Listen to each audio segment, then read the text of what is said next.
I would like to thank the organizers of the Sudan concert, everybody who is involved in this event, for putting this event together. And I think that this is a very creative way to mark an important turning point in Sudan's modern history. We are all here tonight, as Hafiz just said, to convey, each in his or her own way, as a rapper, or as a poet, or as a singer, or as a dancer, a message of peace and hope as the people of Southern Sudan march to the polls on Sunday to practice their right to self-determination, and to make sure to continue to build bridges between ourselves regardless of the outcome of the referendum. It means different things to different people of Sudan, but we need to continue to work together afterwards and to even build stronger relationships between ourselves as people of the North and the South, and within the North and within the South as well. It is now almost certain that our sisters and brothers in Southern Sudan will vote for separation, and as someone who has long believed in the vision of the new Sudan, a secular Sudan that is united on new bases that include redistribution of economic and political resources, respect of cultural and ethnic diversity in Sudan, and I would add gender equality, of course. I had really hoped that Sudan would remain united. However, I understand, as I have said before, elsewhere, and relate to the painful history of our country, and to the painful legacy of the old Sudan, and how it had affected and continues to affect people of Southern Sudan, people in Darfur. There is conflict ongoing right now because the peace process stopped recently in southern Kordofan, especially the Nuba Mountains, in the southern Blue Nile, eastern Sudan, and even in the far north. So many people have been affected by this legacy of the old Sudan. And when I talk about the new and the old Sudan, it doesn't necessarily mean that I belong to a certain political party. The vision of the new Sudan is a vision for all Sudanese. Many Sudanese believe in it regardless of their political affiliations. What I'm going to do in my talk is really to briefly contextualize the referendum process. Why did we reach the point where we are at right now? And then, just to highlight some of the challenges and opportunities, and highlight the important role that women, people in the diaspora, and youth could play right now and in the future as well, in terms of the referendum and in terms of the the arrangements that are going to take place after the referendum. So to contextualize the South Sudan referendum, and the expected independence of Southern Sudan constitute a significant part of several ongoing processes, as I just said. The Darfur process, there is also the ABA referendum, the popular consultations. As I said earlier also, it is the culmination of a very long and painful history of social, economic and political oppression and marginalization that started with slave trade in the past, but that governments in Khartoum, post-independence governments in Khartoum, actually continued to reinforce afterwards by imposing a singular identity or a heterogeneous nation, by denying many people within the Sudan, people of the marginalized areas, many rights, economic, social and political rights. And I believe that the signing of the CPA in Naivasha in 2005 was intended to unite Sudan, by the way, on a new basis. And it was a golden opportunity for us as a nation, and for politicians and people from civil society and from different backgrounds, to start and build the nation itself. We never had a complete nation building process. We haven't finished that process. It was a golden opportunity for us to start healing each other, healing our nation. But unfortunately, this never happened. And just let me, share with you a story that happened to me, an experience that I had less than 6 months ago. I was in Juba last July, and I had the opportunity to watch a documentary that addresses the experiences of women of Liberia, their experiences of conflict and their experiences of peace building and peace negotiations. And in that meeting, there were women from different parts of Sudan, including the South, Darfur, the Nuba Mountains, and Khartoum, and elsewhere.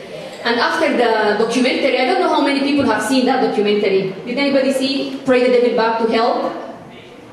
It's a very powerful documentary. But after the documentary, I realized that some of our sisters from Darfur were crying because they related to what was happening in the movie, to the issues that were being discussed, and the experiences of the women from Liberia.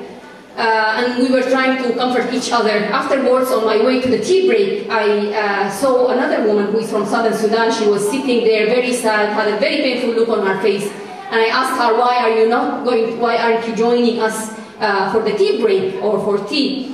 And she said, you know, I'm just thinking about what we just saw.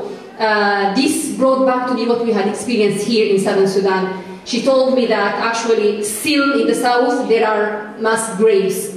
And I was just thinking, as you know, even now when I was preparing for this talk, I was thinking, how could we imagine that people who are still sitting on mass graves would be able to, would find unity attractive or would vote for unity. So I really understand why this is happening right now. And so, just moving forward because of the time, for the sake of the time, I want to see also what we can do moving forward. I think that there are many people in this audience as well, including the youth, including the artists, the different artists that could play a part. And I want to challenge the artists on ways we as civil society, as communities, even as political activists could work together to be able to come to terms with this legacy. There are countries, you know, that have been able to do that. Recently we were in Atlanta and we visited the Martin Luther King Museum. And then there are other parts of the world where nations and communities have actually put together museums and other you know, ways and memorials in which to, so they can actually approach and be able to deal with that legacy. And I know that Khalid Kodi, who is in the audience, is thinking about some you know, of these issues and these projects. But also, what can we do in the short run? And I'm going to just highlight a few points, again, for the sake of time. I think that you know, many of our brothers and sisters are actually in Southern Sudan or from Southern Sudan who are here in the diaspora and elsewhere in Sudan, not in the south itself, are looking forward to the referendum, of course. But also, I'm very sad to see that you know, people who have lived in the north, for example, for ages, for 30 years, for 20 years, some people have lived there all their lives, having to move. You know, if somebody wants to relocate to the south voluntarily, that's fine, but I don't think that this is the case for the majority of the people who are living, and they are living in huge numbers.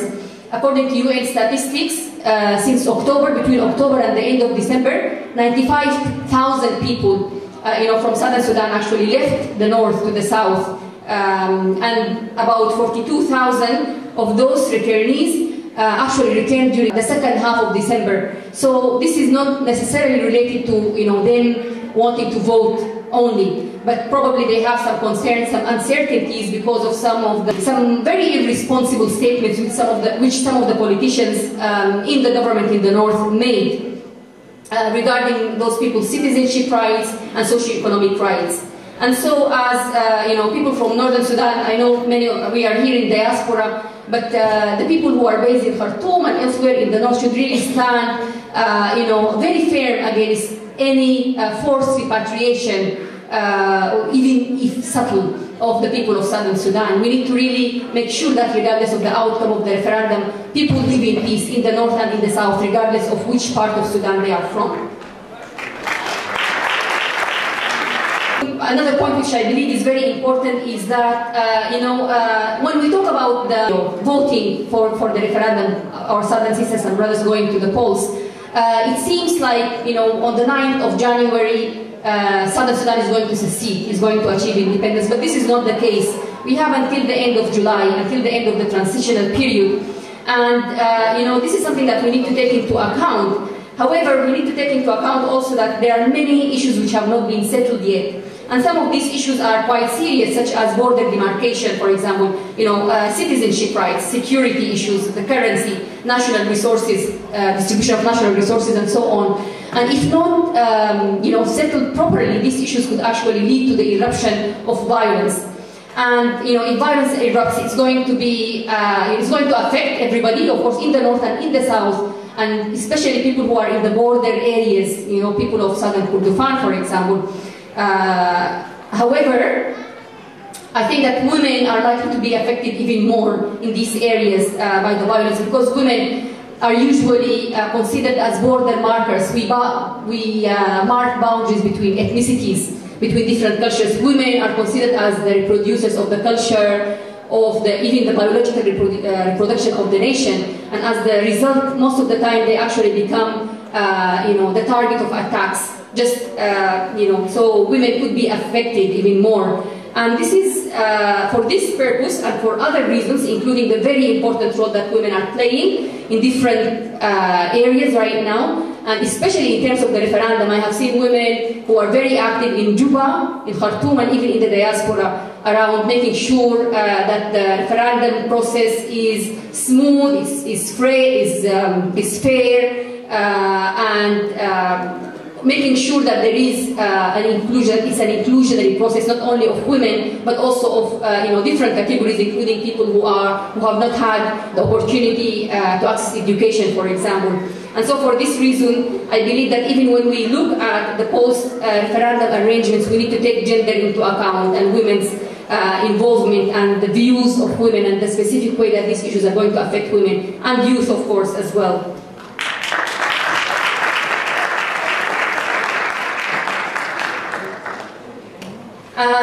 Just before I close, I want to, I just talked about women, to very briefly highlight the important role that youth could play. I'm a former youth, of course. I was an activist and political activist as well as a young person, and I used sometimes to find statements by fellow activists who are older and sometimes wiser, of course, saying, we have hope in you. As youth, you're going to bring change to our country and all that. I used to find it sometimes somewhat patronizing, and I'm not trying to do that right now. But I think that the youth could play a very important role, especially those who are in diaspora. I have seen Azzam and his brother as very little kids in Cairo. They were really little kids, but now they are grown-ups. They have their own, they write their songs, they sing, they think about their country. They are fine men, and I think many of you here in the audience could play a very important role. The group together has been working actually as activists from the north and the south, and I think that and from different other parts of Sudan. This is a very important, this is very important to continue even after the referendum, after the voting, regardless of the outcome of the referendum. And finally, and most importantly, I would like to, and I'm sure you would like to join me to do that, to wish our country and our brothers and sisters in Southern Sudan a free and fair referendum and a peaceful and transparent process. And I want us all to continue to build bridges between our different communities, regardless of the outcome of the vote. And so, regardless of whether you are registered, whether or not you are registered, if you are here in this area on Sunday, please go to the polling station and show your solidarity, even if you are from the north, from the west, from the east. Show your solidarity to our sisters and brothers of Southern Sudan. Show them that we support their right to self-determination. We may want unity, we may want independence for Southern Sudan, but we have to support this right to self-determination and to show solidarity.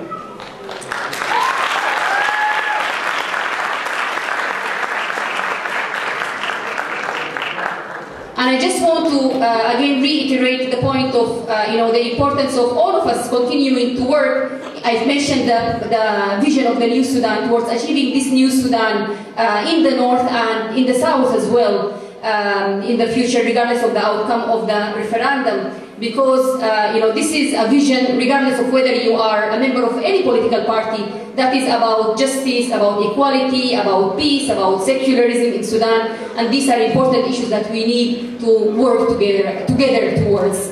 Thank you so much, and the struggle continues.